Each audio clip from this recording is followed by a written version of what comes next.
Hello everyone, আসসালামু আলাইকুম। কেমন আছেন? আশা করি ভালো আছেন। আলহামদুলিল্লাহ, আমিও ভালো আছি।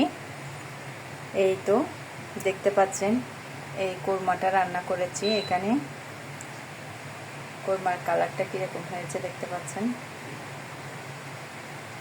এগুলো হচ্ছে আমার ছেলের হেফজোখানায় ওদের এখানে যে হুজুরগুলো আছে, হুজুরদের জন্য খাবার পাঠাবো, সেজন্য এই তো কোরমাটা রান্না করেছে।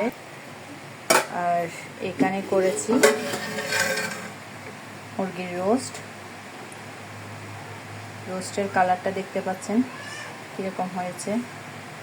এই তো করেছি মুগ ডাল, মুরগির গাড় দিয়ে আমি মুগ ডালটা রান্না করেছি।